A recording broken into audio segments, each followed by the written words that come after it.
Bonsoir à toutes et à tous. Alors j'espère que vous avez passé de bonnes fêtes de Noël et que vous apprêtez à passer un joyeux réveillon de jour de l'an.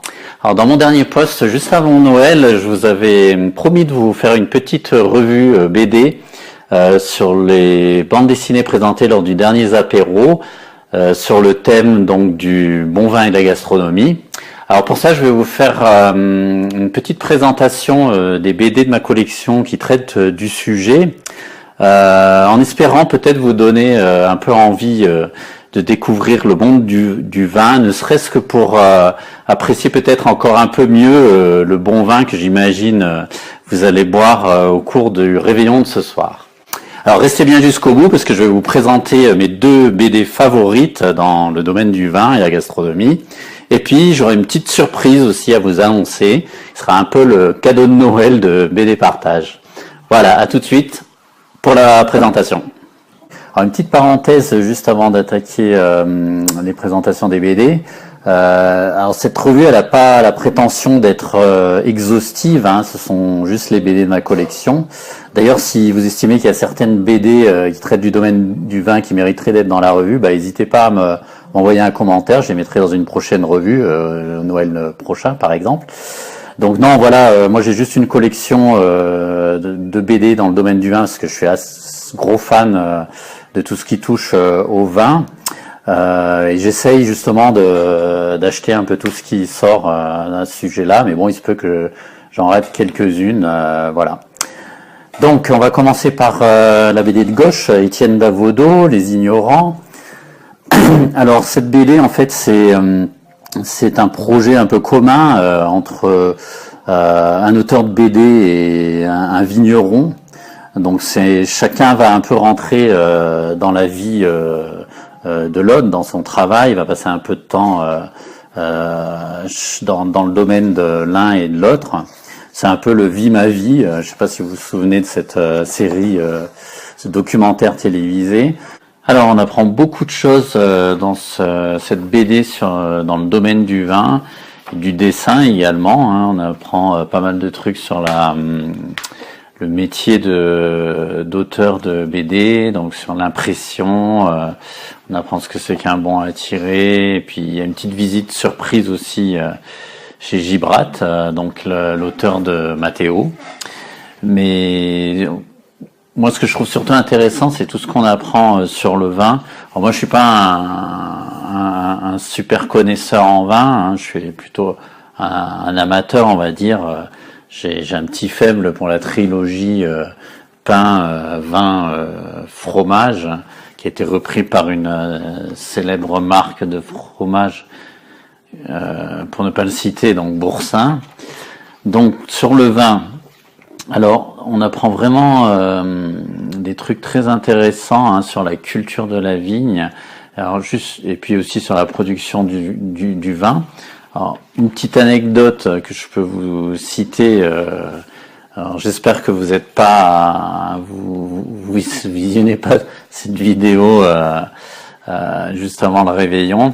Donc voilà, donc on apprend ce que c'est que la culture de la vigne en biodynamie. Alors la biodynamie, ça consiste par exemple à traiter le sol de la vigne avec un mélange de bouse de vache stockée dans des cornes pendant un certain temps, et en mélangeant environ 100 grammes de bouse de vache dans plusieurs centaines de litres, et après on pulvérise le sol avec ça. Bon, alors on y croit pas, mais en tout cas moi je suis assez sensible à ce souci du vigneron pour l'environnement et les équilibres naturels. Donc, bon, en conclusion, je dirais que c'est vraiment un livre qui est sympa et qui fait du bien, quoi. Et on peut dire que c'est un coup de cœur. D'ailleurs, j'en ai parlé avec plusieurs membres de BD Partage, donc à diverses occasions, et ils ont tous été unanimes sur cet ouvrage. C'est vraiment un truc, un bouquin à lire, hein, si on veut en apprendre un peu plus sur la culture de la vigne. Voilà. Alors, on va passer au deuxième ouvrage, donc qui s'appelle Un grand Bourgogne oublié, Donc comme son nom l'indique, eh ben, ça se passe dans la région de Bourgogne. Alors contrairement à la précédente BD, donc qui était plutôt dans le genre reportage, là on est dans une fiction. Alors malgré tout, les auteurs disent que c'est inspiré de faits réels. Donc en gros, l'histoire, c'est un vigneron qui va voir un copain à lui et il trouve dans sa cave une vieille bouteille sans étiquette et de 1959 exactement. Et il se trouve que à la dégustation, c'est un vin absolument extraordinaire. Donc il va absolument savoir quel est le domaine qui a à l'origine de ce vin, et c'est un peu la quête du livre. Alors je vais essayer de vous montrer une page de cette BD qui montre un peu la façon dont le dessinateur a illustré ce que pourrait être un vin extraordinaire à la dégustation. Donc je sais pas si vous pourrez le voir. Voilà, donc il représente ça par une corne d'abondance avec une myriade de fruits et de feuilles, de plantes. Voilà, un petit ange là, un petit angelot avec sa trompette. Donc j'ai trouvé ça rigolo. Et puis aussi il y a le vigneron a une expression assez rigolote à chaque fois qu'il déguste le vin, parce qu'ils vont le déguster à plusieurs reprises tout au long de l'ouvrage. Donc à chaque fois il hurle pétard de pétard. Donc c'est assez rigolo, je trouve. Voilà, donc l'histoire est vraiment sympa aussi et ça se lit bien. Il y a un deuxième tome qui est sorti il y a pas longtemps mais que je n'ai pas lu, donc je pense que je vais probablement l'acheter bientôt. Donc voilà pour les deux premières BD. Donc maintenant on va passer à la suite. Alors dans les 3 prochaines BD que je vais vous présenter, on est dans le format classique album. Et au niveau genre, on est plutôt dans l'enquête journalistique, avec parfois des meurtres, des intrigues en tout cas. Bon, on pourrait assimiler ça un peu, donc à l'instar des polars financiers, on pourrait appeler ça des polars viticoles ou vinicoles. Je sais pas, bon ça sonne moyen. Alors il y a un auteur commun aux 3 que je vais vous présenter, aux 3 BD que je vais vous présenter, c'est Corbeyran. Alors bon, il excelle pas mal dans le domaine du vin, je trouve. Donc, alors il explique lui-même dans les BD, il documente beaucoup, il s'est beaucoup documenté. Il a été rencontré des propriétaires de domaines, des maîtres de chais. Donc bon, ça, on sent qu'il maîtrise son sujet et du coup, ça apporte pas mal de crédibilité au récit et voilà. Donc, je vais commencer par Claude Bourgogne. Donc ça, c'est un one shot. Donc ça peut paraître un peu court par rapport à des séries où l'intrigue s'étire sur plusieurs volumes, donc il y a beaucoup de choses. Là, c'est tout condensé donc dans un album, mais bon, ça tient quand même pas mal la route, ça s'est bien fait. Donc c'est l'histoire d'un vigneron qui veut se séparer de son domaine, mais on ne sait pas trop bien pourquoi exactement, et on l'apprend à la fin. Donc je trouve que c'est pas mal réussi. Alors, si on veut une histoire un petit peu plus longue, dans le même style, enquête journalistique, il y a Bodegas, donc ça se passe en Espagne, dans la Rioja. Donc là c'est l'histoire d'un vin dont on ne connaît pas le propriétaire et qui a été nominé suite à une dégustation en aveugle comme meilleur vin. Donc, alors j'ai lu que le premier tome, j'ai pas lu la deuxième partie. Donc, ça fait partie des achats que je dois faire.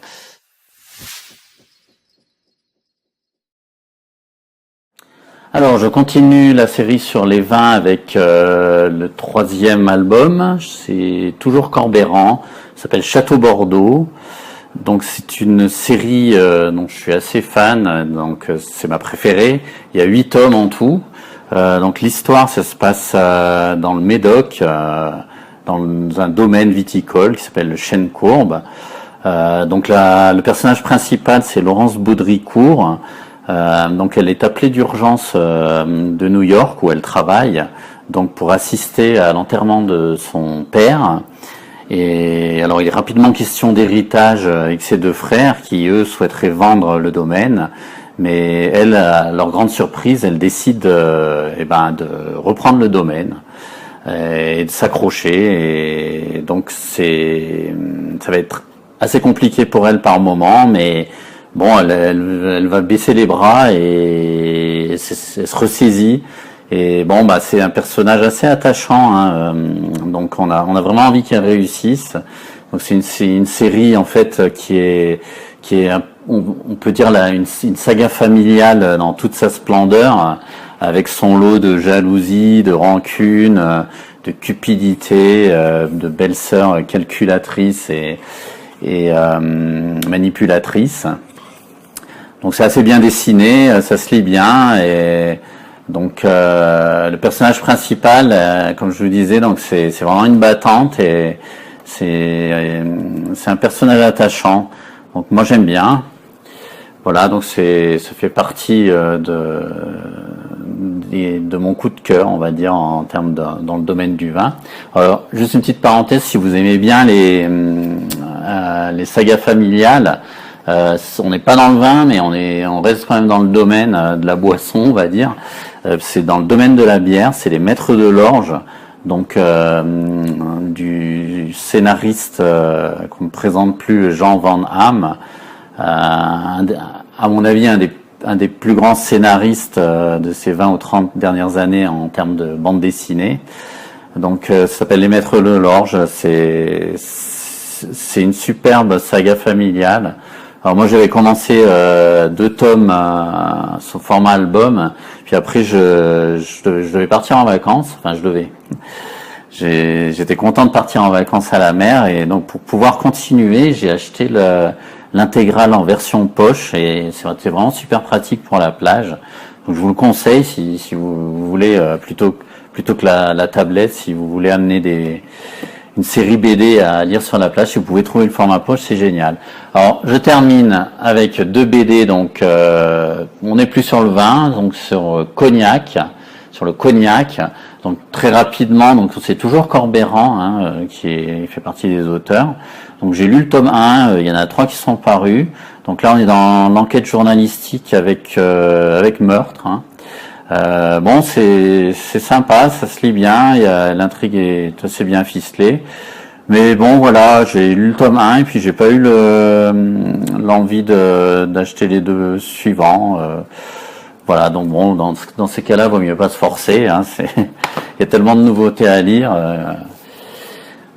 qu'il vaut mieux pas se forcer à continuer une série si on n'a pas super accroché, mais c'est quand même pas mal, hein. Et je termine par Le Secret de la Chartreuse. Alors, Secret de la Chartreuse, c'est notre région, donc je voulais quand même vous montrer cette bande dessinée. Donc, on est plutôt dans l'historique, là. Donc, ça raconte un peu le secret de fabrication de la Chartreuse et comment ce secret a été conservé au fil du temps. Alors maintenant, comme vous le savez, probablement, la production se fait à Voiron.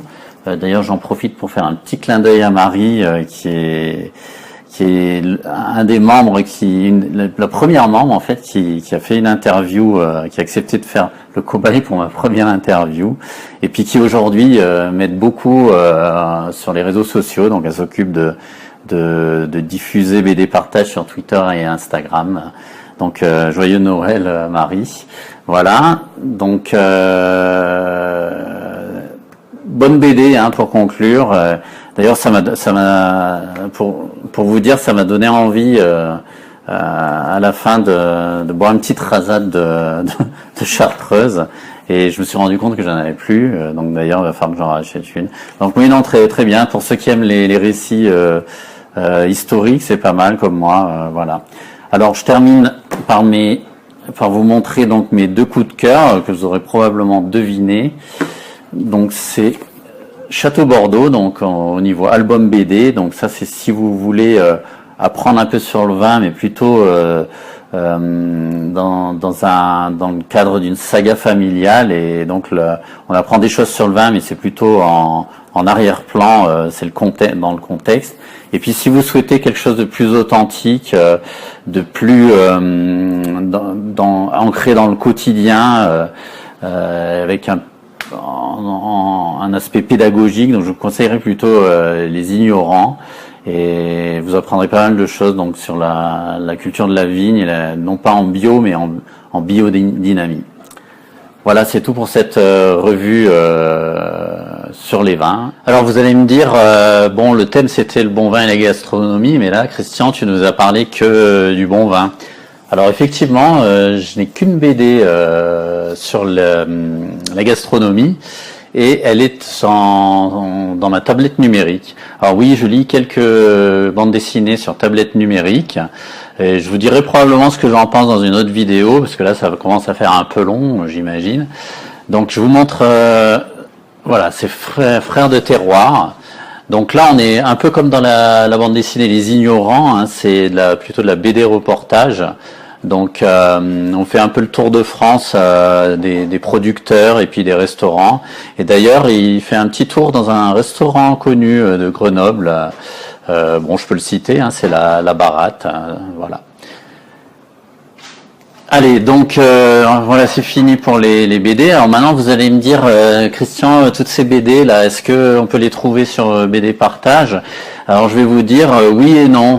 Alors non pour tout ce qui est les BD sur le vin, parce que bon, mon fonctionnement c'est le suivant, c'est que j'ai un bureau juste à côté là où je range toutes mes BD, et c'est un accord avec ma femme, je dois pas dépasser mon bureau, les BD doivent pas sortir du bureau. Donc j'ai deux bibliothèques, et donc mon principe c'est de conserver uniquement toutes les bandes dessinées dans mes domaines de prédilection, donc à savoir l'Antiquité romaine, tout ce qui est polar financier, les polars, des polars comme Gilles Saint-André, je sais pas si vous connaissez. Voilà, et puis je conserve aussi quelques coups de cœur, bien que je me rends compte en fait qu'il y a tellement de nouveautés qui sortent que, en fait, j'arrive pas vraiment à les relire. Alors, si de temps en temps j'en lis une. Donc voilà. Alors vous trouverez donc sur le site de BD Partage, parmi les BD que je vous ai présentés, vous trouverez Cognac, donc à prix réduit, hein, et Le secret de la Chartreuse. Voilà, c'est tout pour les BD. Alors, en tout début de vidéo, je vous avais promis une surprise pour Noël. Alors, en fait, il va y avoir deux surprises, une petite et une plus grosse. Alors, je vous explique pourquoi, parce que en fait, en tournant cette dernière séquence, j'ai eu un peu de mal et j'ai dû m'y reprendre à plusieurs reprises. Et au moment où je me suis enfin lancé, mon épouse s'est mise à tousser. Donc, ça m'a fait assez rigoler au moment de regarder, de revisionner la séquence. Donc je vous propose de regarder ce petit bêtisier que j'ai monté donc de début de séquence. Comme on est en période de fête, ça colle bien. Donc, je vous laisse regarder, je vous retrouve après. Alors en tout début du...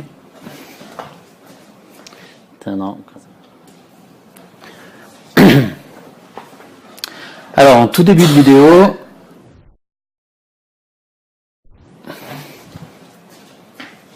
ouais, donc, ouais, il manque plus que les éclairs dans les yeux.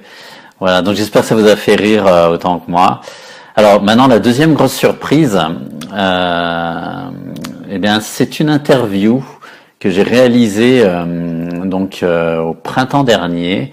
Donc c'est à l'occasion du printemps du livre justement qui se déroulait au musée de Grenoble. Donc j'ai rencontré à cette occasion donc un auteur de BD qui a été primé au festival d'Angoulême 2014. Donc pour la sortie de Comé Prima. Donc il s'agit d'Albert.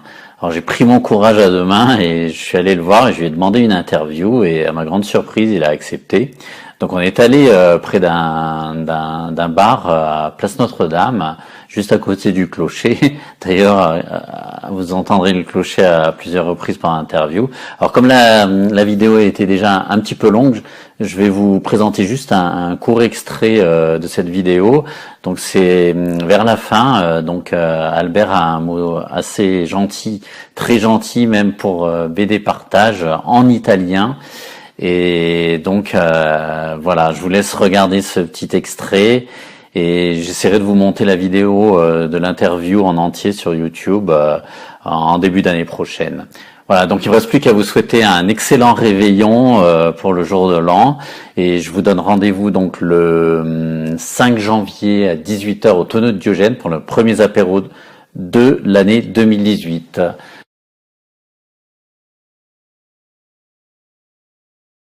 Bon bah écoute, super, merci encore d'avoir m'avoir accordé ces quelques instants parce que je sais que tu es très débordé, tu as beaucoup de dédicaces, tu es encore là demain je crois, ok, au musée de Grenoble. Ok, alors une dernière petite faveur avant de te quitter, bon moi j'adore l'accent italien, les intonations, est-ce que tu peux nous dire quelque chose en italien avec la cloche justement au Grenoblois? Pour souhaiter une bonne chance à BD Partage, du coup, un bon cadeau pour BD Partage. Ok, merci beaucoup.